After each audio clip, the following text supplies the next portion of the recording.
오늘은 누가복음 강해 인자의 때에 기억해야 할 것이라는 제목으로 하나님 말씀 증거하도록 하겠습니다. 본문은 예수님께서 제자들을 향해서 인자의 날이라는 주제를 가지고 긴 가르침을 주고 있는 것을 볼 수 있습니다. 지난주에 살펴보았던 20절과 21절에서 바리새인들이 하나님의 나라가 어느 때에 임하느냐고 질문했죠. 여기에 예수님께서는 하나님 나라가 임하는 때가 아니라 먼저 그 실체에 대한 가르침을 주셨습니다. 하나님 나라에 대해서 때를 말씀하지 않고 그 실체에 대해서 가르쳐 주셨는데, 즉 예수님께서 함께 하시는 곳, 주님이 통치하시는 바로 그곳이 하나님 나라라는 하나님 나라의 현재성에 대해서 답해 주셨습니다. 그러나 본문에서는 때에 대한 가르침을 주세요. 때에 관한 가르침이긴 하지만 그렇다고 해서 하나님의 나라가 임하는 정확한 어떤 시점이라기보다는 하나님 나라가 임하는 때의 현상에 대한 것, 현상에 대한 가르침에 초점이 주어져 있음을 볼 수 있습니다.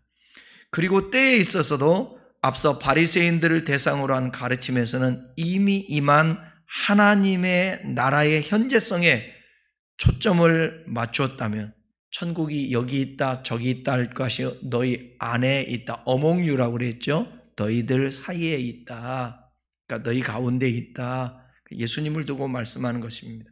그 현재성에 초점을 맞추었다면 본문에서 이제 제자들에게는 하나님 나라의 미래성에 초점을 맞췄습니다. 그래서 때를 말하고 있는 것이죠. 자, 본문 22절을 한번 읽어 내려가 봅시다. 함께 읽겠습니다.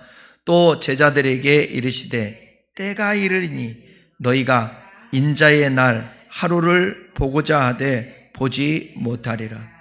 지난주에 말씀드린 것처럼 예수님께서는 바리새파 사람들에게 하나님 나라의 시작을 알렸습니다. 예수님이 오심으로 말미암아 예수님이 함께 하심으로 하나님 나라가 임했다고 그렇게 말씀했죠. 유대인들이 그토록 간절히 원했던 하나님 나라는 이제 시작되었습니다. 예수님으로 말미암아서. 그리고 제자들에게는 시작된 하나님의 나라가 완성되는 때를 말씀한 거예요.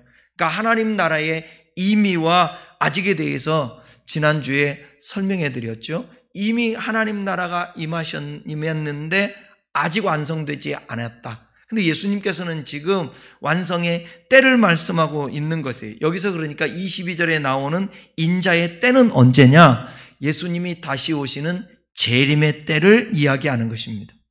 그렇다면 예수님께서 22절에 제자들에게 하신 말씀은 무엇일까? 예수님이 다시 오시는 모습을 제자들이 보지 못할 것이다. 그러니까 제자들이 살아있는 때에 예수님이 재림, 다시 오시는 모습을 볼 수 없을 것이다. 물론 실제 역사에서 예수님의 제자들은 예수님이 재림하는 것을 보지 못했습니다. 그러니까 우리 이전의 사람들도, 죽어간 믿음의 사람들도 예수님이 오시는 모습을 못 봤죠. 우리는 예수님이 다시 오시는 모습을 기다리고 있는 것입니다. 그렇기 때문에 제자들에게 이어서 경고를 하는 거예요. 뭐라고 하냐면 23절 보십시오. 사람들이 너희에게 말하되 보라 저기 있다, 보라 여기 있다 하리라. 그러나 너희는 가지도 말고 따르지도 말라. 시간적으로는요, 예수님께서 죽으시고 부활하셔서 하늘로 올라가신 이유를 말합니다. 이후에 많은 사람들이 예수께서 다시 오셨다고 제자들을 속일 것임을 예수님이 아셨어요. 그러니까 오늘날도 사실은 예수님이 재림한 예수라고 스스로 말하는 사람들이 많잖아요. 그래서 미혹하지 않습니까? 그러나 예수님께서는 그런 어떤 유혹에도 흔들리지 말 것을 권면하는 거예요. 그 이유가 24절에 나옵니다. 24절 읽어볼게요. 번개가 하늘 아래 이쪽에서 번쩍이어 하늘 아래 저쪽까지 비침같이 인자도 자기 날에 그러하리라. 24절은 예수님께서 다시 오시는 모습을 세상의 모든 사람들이 알게 될 것을 지금 설명하고 있는 것입니다. 번개가 치면 땅에서 하늘을 볼 수 있는 모든 사람은 번개가 치는지 알 수 있는 것처럼 예수님께서 다시 오시는 모습을 모든 사람이 다 알고 보고 맞이하게 될 것이라고 강조한 겁니다. 그러니까 실제로 예수님께서 사도행전 1장에 보게 되면 주의 사자라고 그러죠. 천사들이 이렇게 말을 해요. 사도행전 1장 11절입니다. 읽어볼게요. 이르되 갈릴리 사람들아 어찌하여 서서 하늘을 쳐다보느냐. 너희 가운데에 하늘로 올려가신 이 예수는 하늘로 가심을 본 그대로 오시리라 하였느니라. 중요한 점은 예수님께서 다시 오시는 모습을 모두가 보게 될 것이라는 것입니다. 예수께서 처음 오셨을 때는 대부분의 사람들이 하나님이신 예수님께서 이 땅에 오셨는지 몰랐어요. 다시 오실 때에는 그러나 모든 사람이 다 알게 됩니다. 그렇지만 이 누가복음 17장에 지금 예수님이 말씀하고 있는 이 시점에서 먼저 있어야 할 일을 예수님께서는 말씀하는데 그게 뭐냐? 그런 일들이 있기 이제 전에 지금 말씀하고 있는 예수님이 17장에서 말씀하고 있는 그 시기에 예수님은 이제 죽으시고 부활하셔서 죄의 문제와 세상의 깨어짐의 문제를 근본적으로 해결해야 하셨습니다. 그래서 25절은 이렇게 말씀하는 거예요. 25절 읽어봅시다. 그러나 그가 먼저 많은 고난을 받으며 이 세대에게 버림받되어야 할지니라. 이 누구를 두고 얘기하는 거예요? 예수님을 두고 얘기하는 것입니다. 그러니까 예수님이 재림한 지금까지 이 말씀 이전까지는 예수님이 죽으시고 부활하시고 재림할 때까지 얘기를 한 다음에 그 다음에 그런데 내가 죽어야 그런 일들이 나중에 미래에 벌어질 것이다 하면서 이 25절을 얘기하는 것입니다. 재림에 대해서 이야기하는데 갑자기 십자가의 죽으심을 이야기하는 게 이상하게 느껴질 수도 있습니다. 예수님께서 재림 후에 다시 고난을 받으시는 것인가 하고 잘못된 질문을 할 수도 있습니다. 예수님께서는 분명하게 이 세대에 고난받고 버림을 받는다고 말씀하는 거예요. 이것은 뭐냐면 예수님의 십자가의 고난을 지금 말씀하고 있는 것입니다. 십자가와 부활을 믿는 자들은 예수님께서 나중에 이 땅을 완전히 회복시키는 하나님 나라의 완성을 기다리는 자들, 그 하나님 나라가 완성될 때가 언제냐? 바로 예수 그리스도가 재림한 이후에.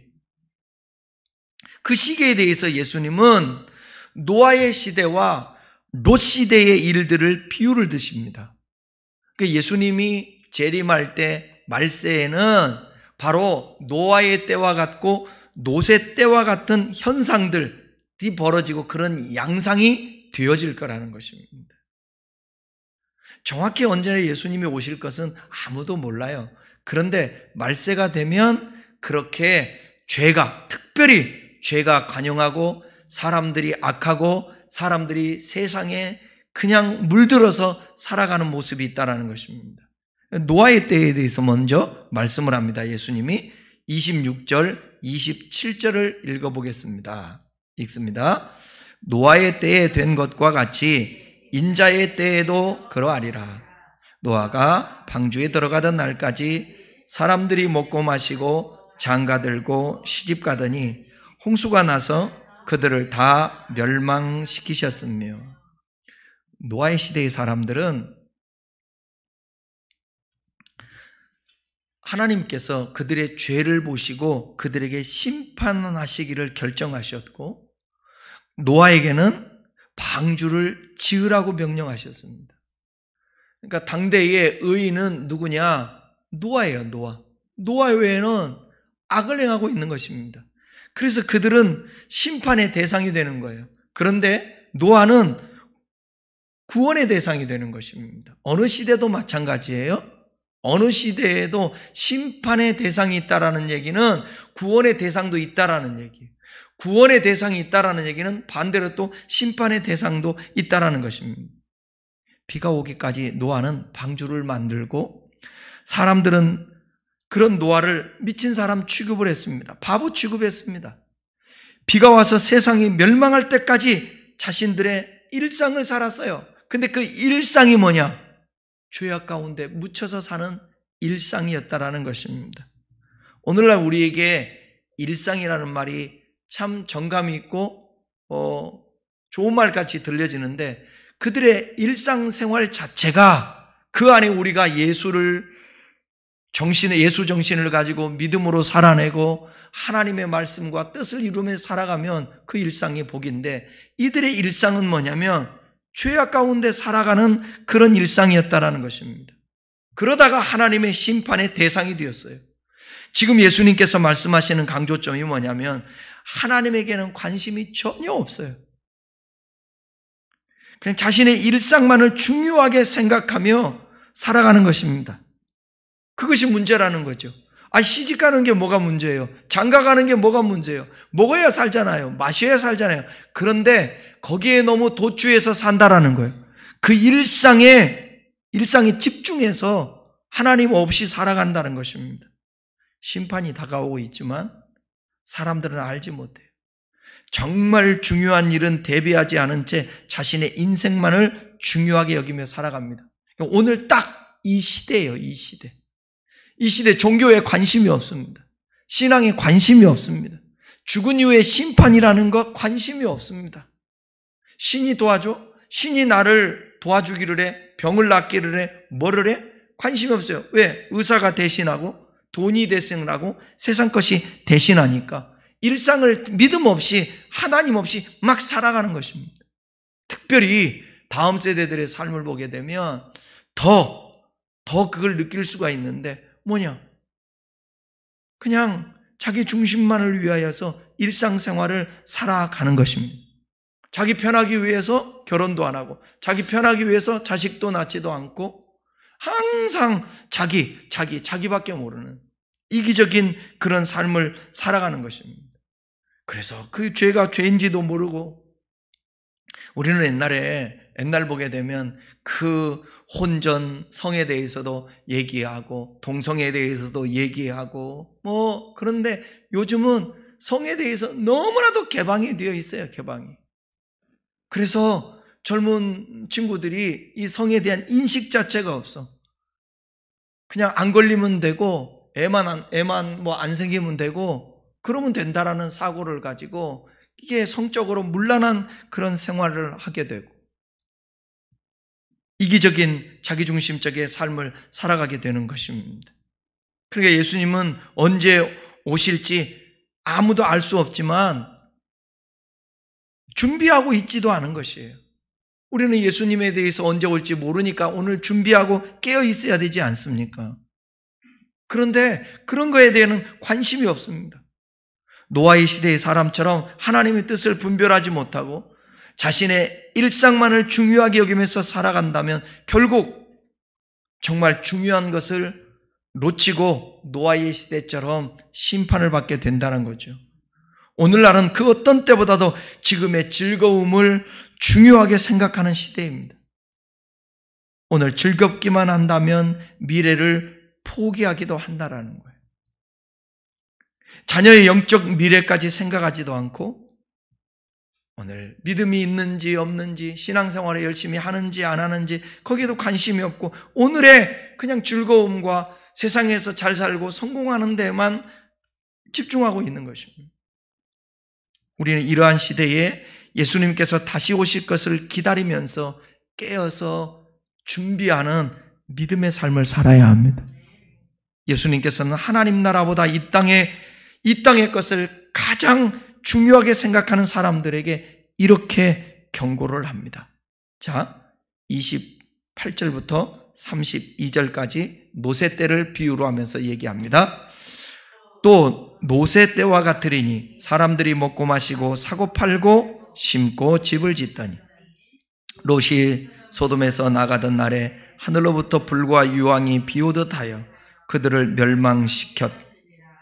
인자가 나타나는 날에도 이러하니라. 그날에 만일 사람이 지붕 위에 있고 그의 세간이 그 집 안에 있으면 그것을 가지러 내려가지도 말 것이요 밭에 있는 자도 그와 같이 뒤로 돌이키지 말 것이니라. 롯의 철을 기억해라. 아브라함이 고향인 갈대아 우르 땅을 떠나서 가나안으로 갈 때 누구를 데리고 가요? 조카 롯을 데리고 갑니다. 함께 갑니다. 아브라함과 롯은 소유가 되게 많아졌어요. 그의 목자들이 서로 막 그래서 소유가 많아지다 보니까 목자들이 서로 다투게 되니까 함께 동거할 수가 없었어요. 그래서 아브라함이 롯에게 이렇게 제안합니다. 창세기 13장 8절에서 10절까지 말씀입니다. 아브라함이 롯에게 이르되 우리는 한 친족이라 나나 너나 내 목자나 내 목자나 서로 다투게 하지 말자. 내 앞에 온 땅이 있지 아니하니 나를 떠나가라. 내가 좌하면 나는 우하고 내가 우하면 나는 좌하리라. 이에 롯이 눈을 들어 요단 지역을 바라본즉 소알까지 온 땅에 물이 넉넉하니 여호와께서 소돔과 고모라를 멸하시기 전이었으므로 여호와의 동산 같고 애굽 땅과 같았더라.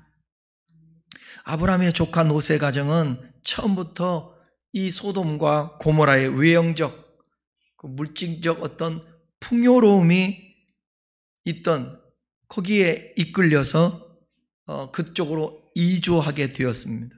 드디어 소돔과 고모라의 이 성적 도덕적 타락은 극에 달았고 그 가운데 의인을 찾는데 10명을 찾지 못해서 불심판을 당하게 됩니다.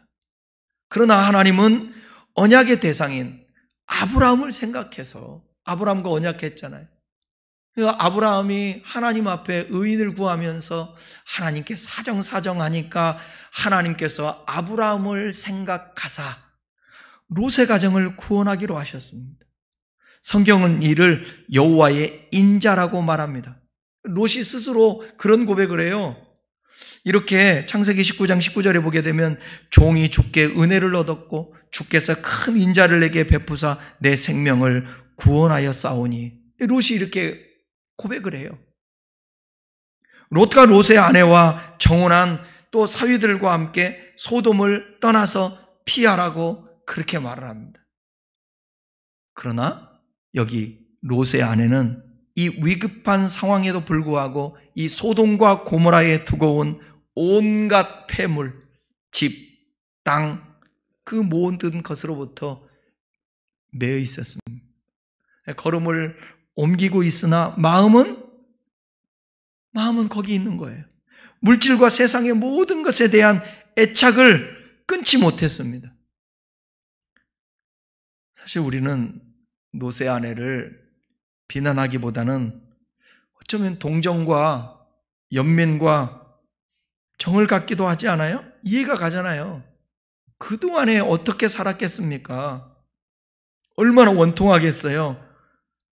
밤잠 안 자고 물질 모으고 온갖 수단 동원해서 모든 폐물과 가재도구며 온갖 좋은 곡식이며 사실 롯의 아내를 징후하기 전에 우리라고 별 수 있겠습니까?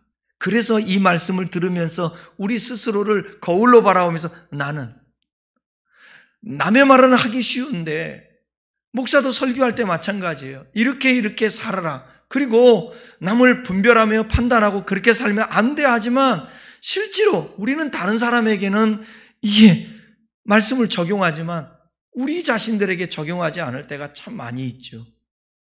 이 롯의 아내를 우리는 정죄하고 세상에 그럴 수 있어 말할 수 있지만 실제 그 모습이 우리 모습일 수도 있다라는 것입니다. 롯의 아내는 그것들을 못내 아쉬워하며 뒤를 돌아보다가 하나님의 말씀을 어겼기 때문에 뭐가 돼요? 소금기둥이 되어버렸습니다. 이것은 이야기가 아니라 역사적인 사건입니다. 역사적인 사건. 그런데 예수님께서는 마지막 때 성도들에게 주는 경고로서 노새철을 기억하라 그랬습니다. 어떤 의미로 보면 노새처가 뒤에 한번 돌아봤다고 그렇게 소금 기둥이 되게 했는가 생각할 수도 있습니다. 그러나 여기에는 중요한 의미가 담겨 있어요. 역사는 제멋대로 굴러가는 것 같고 역사는 우연에서 우연으로 가는 것이 아니라 하나님의 계명을 어기고 하나님을 중심하지 아니하는 소돔과 고모라 같은 이 범죄한 도시는 반드시 하나님이 심판하신다는 겁니다.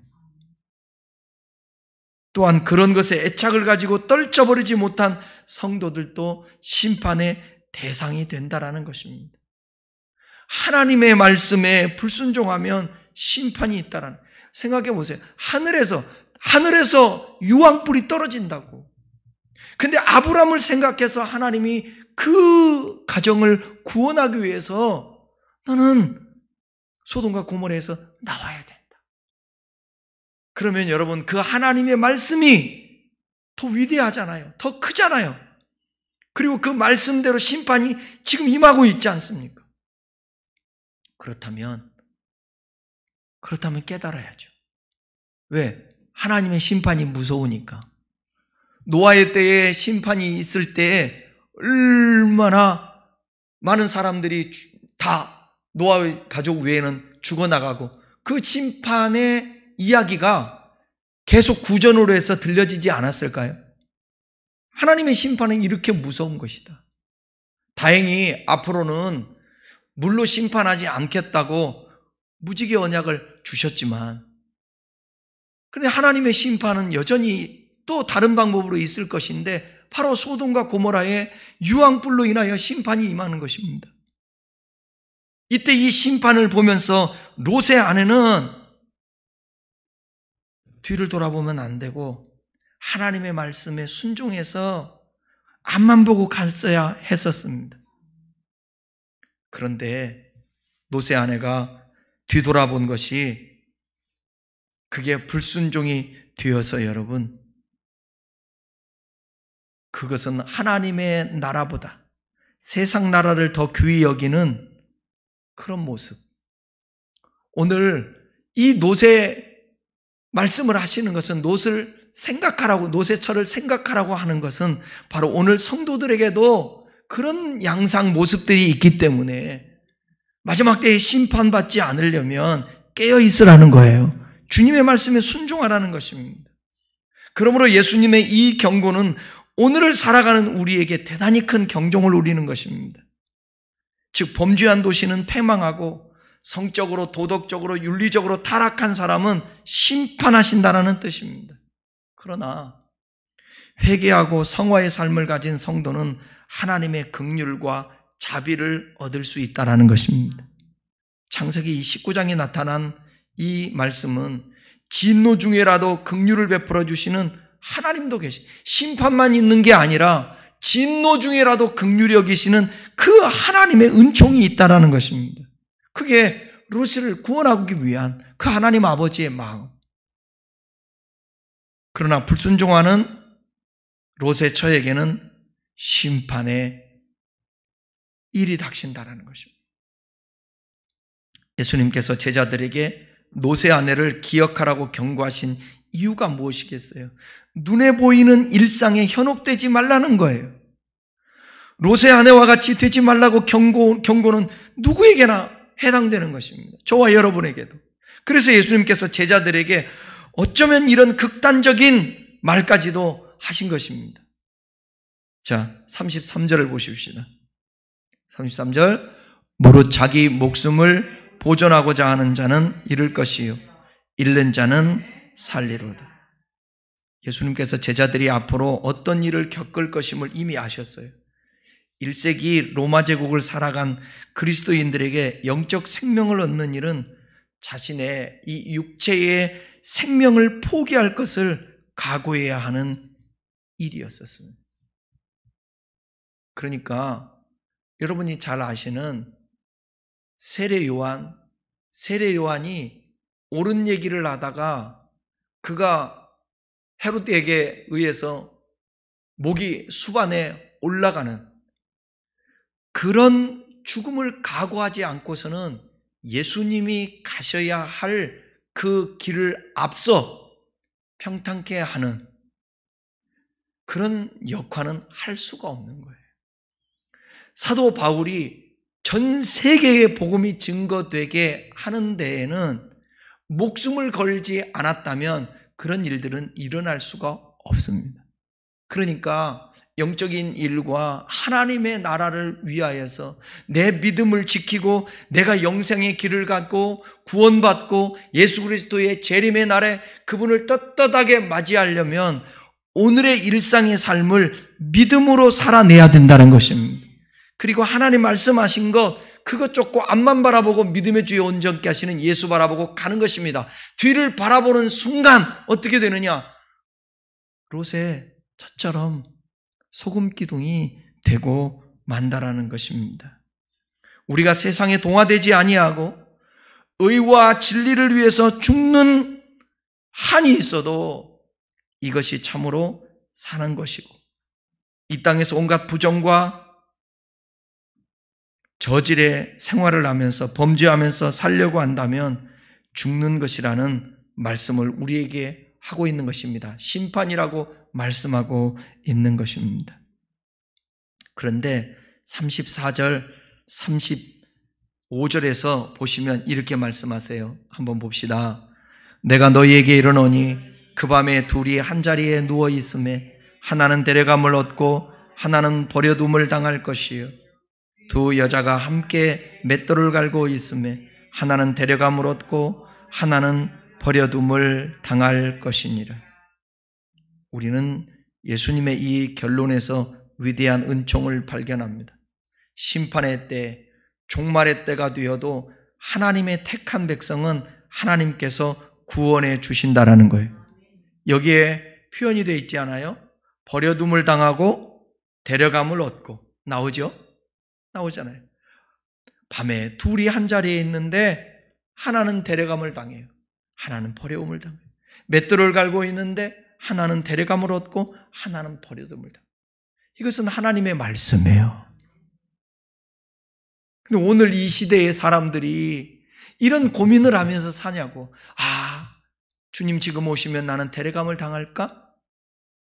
내가 지금 죽으면 하나님 앞에 데려감을 당할까? 그런 고민 안 해. 단 하나 나 예수 믿으니까 구원받을 거야. 이거 하나만 갖고 사람들의 삶을 살아간단 말이에요. 아니에요. 그냥 존재만 믿는 믿음은 귀신인도 믿을 수 있는 믿음이에요. 예수님과 믿고 친밀하게 교제하면서 늘 그런 얘기 하잖아요. 오늘도 목사님들하고 교제하면서 그 얘기했어요. 내가 그랬어요. 목사님들한테. 우리는 너무나도 복음 얘기하면서 예수님의 죽으심과 부활까지만 간다. 내가 늘 얘기하잖아요. 죽으심과 부활에서 끝나지 않고 그 다음에 뭐냐? 예수님이 나의 주인이 돼 주되심을 인정하고 살아가야 된다. 나의 삶의 주되심 인정하고 그 주되심이 됐으면 이제는 주님과 친밀한 교제를 하며 늘 매일매일 묵상하고 기도하고 하나님 의지하고 그런 가운데 주님과 교제하면서 주님과 하나가 되고 임마누엘 함께하고 그 삶을 오늘도 일상생활 속에 살아가다가 아직 완성되지 않는 하나님의 나라 재림의 때에 우리가 그곳을 그 하나님의 통치를 완전하게 받게 되어서 나도 새로운 피조물로 완전하게 흠없이 점없이 변화되어 신령한 몸이 되는 것입니다.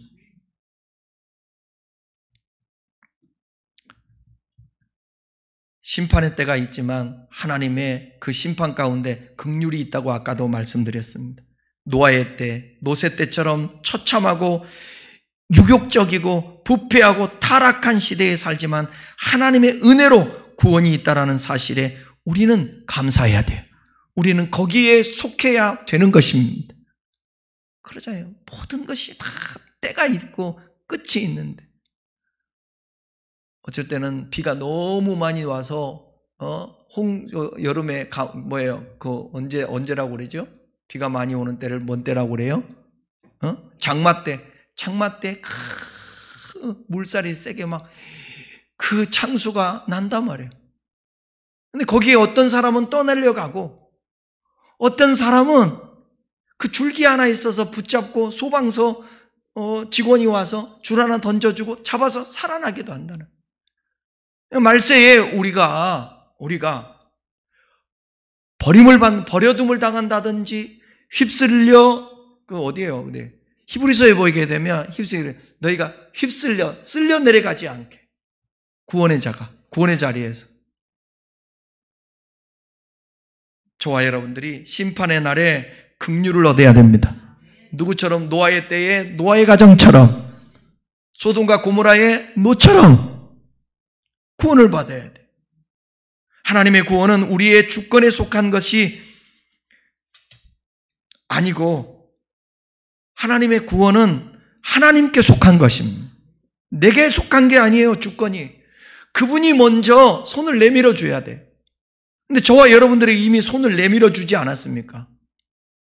그래서 주님과 함께 이 길을 가는 것입니다. 그러니까 그 손 놓지 않고 절대로 끝까지 믿음 지키면서 앞으로 나아가야 돼.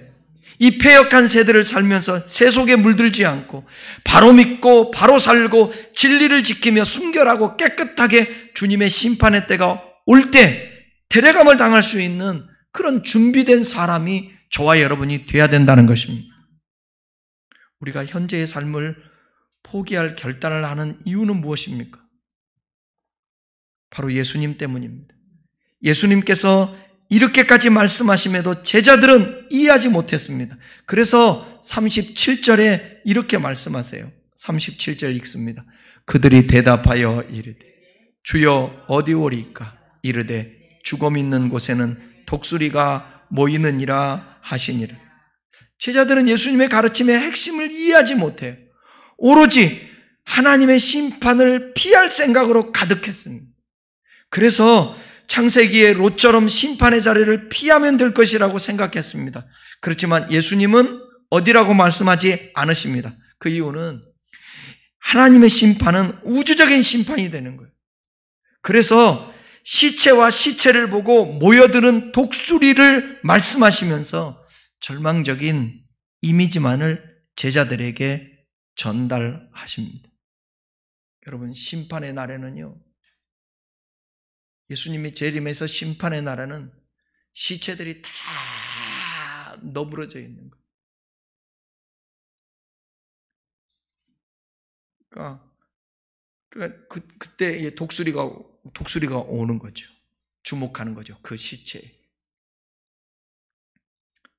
마지막 날에 여러분, 저와 여러분들이 후회하지 말고 다 우리가 볼 일들이 있을 텐데 저와 여러분들은 죽음을 보는 것이 아니라 생명을 보고 주님을 볼 수 있는 그런 은총이 저와 여러분들에게 있어야 하는 것입니다. 죽음이 있는 곳은 심판이 있는 곳을 말합니다. 그렇다면 심판을 받는 자들에게는 절망만이 있을 뿐입니다. 그렇지만 반대로 앞서 자신의 현재의 것을 버리고 때로는 생명을 얻는 자들에게는 기쁨과 구원의 소식이 있는 것입니다. 그러니까 이 밋밋한 세상 속에서는 내 생명 걸라고? 나를 버리라고? 나를 내려놓으라고? 나를 죽여야 산다고? 이런 말들이 전혀 감흥이 없는 거예요. 이게 무슨 느낌이 있겠습니까? 그런데 하나님의 시간은 이 말씀하시는 하나님의 시간 개념을 보게 되면 과거, 현재, 미래가 없어요. 하나님에게는. 인간이 그것을 구분하는 거죠. 왜냐하면 하나님에게는 과거, 현재, 미래가 있어도 전능하신 그 하나님, 초월적인 하나님이기 때문에 그냥 한꺼번에 볼 수 있기 때문에 지금을 말씀을 하시면서도 나중에 버림받아야 할, 심판을 받아야 할 사람들을 보고 계시는 것입니다. 그러면서 경고하는 거예요. 너네들 노아의 때처럼, 너네들 노세 때처럼 멸망당하는 자가 되지 말아라. 긍휼을 입어라. 은총을 입어라. 그러니까 뭐냐? 깨어서 근신해라. 깨어서. 살고자 하는 자는 죽어라. 우리 목숨을 죽이라는 얘기가 아니잖아요. 우리의 자아를 내려놓고 욕망을 내려놓고 내 안에 욕심을 내려놓고 이 세상의 아름다움을 누리는 것 좋지만, 이 세상에 보는 것 좋지만, 먹는 것 좋지만, 더 중요한 것은 뭐냐면 보이는 것은 잠깐이요 보이지 않는 것은 영원한 거예요. 사람들이 너무나도 신앙이 옛날 같지가 않아요. 보이는 것에 목숨을 걸고 살아요. 보이지 않는 것에 대해서 그냥 거기에는 관심이 없어요. 그건 생각하지 않아요. 지금 현실이 중요한 거예요. 내일이고 뭐고 상관이 없어요. 오늘 내가 잘 살고 잘 먹고 살면 되는 거지. 여러분 생각해 보세요. 정치하는 사람들이 얼마나 비판을 받고 감옥에 가기도 하고 수치를 당하기도 하고 그러지 않습니까?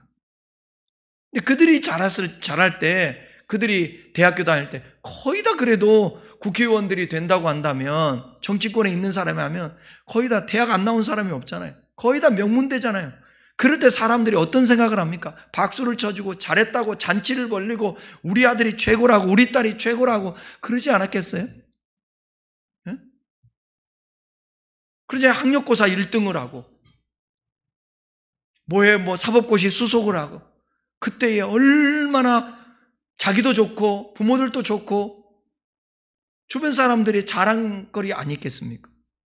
지금에 와서는 꼭 그렇지 않다라는 거예요. 그렇게 성공했던 사람들이, 인정받던 사람들이 지금에 와서는 정말 비판을 받고 사람 노릇 못하는 사람들도 너무너무 많은 거예요, 이 세상에.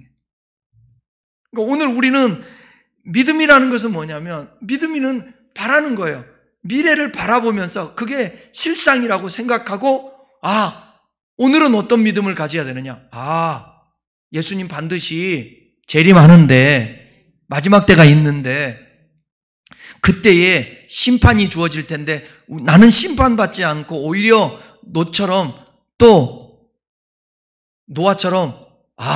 긍휼과 은총을 입어야지. 그 구원하고자 작정했음에도 불구하고 뒤를 돌아봤던 노처럼 되지면 안 되지. 오늘 깨어 있어야지. 이것은 사실이니까. 미래에 우리에게도 현실적으로 올 것이다. 그거 생각하는 것입니다. 그리고 오늘 믿음으로 좀 세상과 반대되어도 살아내고, 세상에서 누가 알아주지 않아도 믿음 지키려고 살아내고, 결론입니다. 기독교는 절대로 이 땅의 현세를 지향하면서 사는 종교가 아닙니다. 그렇다고 오늘을 중요하게 여기지 않고 죽음 이후의 삶만을 강조하는 종교도 아닙니다. 현재와 이미, 아직이라는 얘기했지만 현재도 하나님 나라를 살아내지만 우리의 영원한 영생의 천국이 있는 그것이 우리에게 주어질 건데, 그것도 바라보면서 그걸 지향하면서 살아내야 된다는 것입니다. 이게 균형 잡힌 신앙생활이에요. 예수님께서는 오늘 하나님 나라의 완성에 대해서 이야기하고 있습니다. 그렇지만 그 이미지가 심판의 이미지에 가깝습니다. 예수 그리스도가 이 땅에 오실 때 주님은 경고하는 거예요. 우리 부모님들도 그러잖아요. 너 그렇게 살면 큰일 난다. 그 살지 말라는 거 아니에요. 더 좋은 삶을 살으라고 그러잖아요. 예수님도 그렇게 말씀하고 있는 것입니다. 좋은 이야기를 하시는 것보다 경고를 하는 거예요. 하나님 나라의 완성을 이야기하시면서 제자들에게 경고하시는 이유가 무엇일까? 그것은 하나님 나라의 완성을 경험하는 자들은 눈에 보이는 것을 따르는 자들이 아니라 믿음으로 행동하면서 오늘도 살아내는 것입니다. 구원은 하나님의 은혜로 되되 그리스도인으로서 성결한 삶, 거룩한 삶을 우리가 줄기차게 지속적으로 주님과 함께 살아내는 것입니다. 그럴 때 주님 오실 때에 우리가 주님을 맞이하게 되는 것입니다. 저와 여러분, 이 말씀을 듣는 모든 사람들이 한 사람도 빠짐없이 다 주님 아까 말씀한 대로 버려둠이 아니라 뭐라고요? 데려감을 당하는, 데려감이라는 것은 구원을 말하는 것입니다. 심판의 날에 긍휼을 입고 구원받는 저와 여러분 되고 우리 주변에 있는 영혼이라도 한 영혼이라도 구원해서 우리 같이 함께 저 영생 천국 누릴 수 있는 그 은총이 있기를 주의 이름으로 축원합니다. 기도하겠습니다.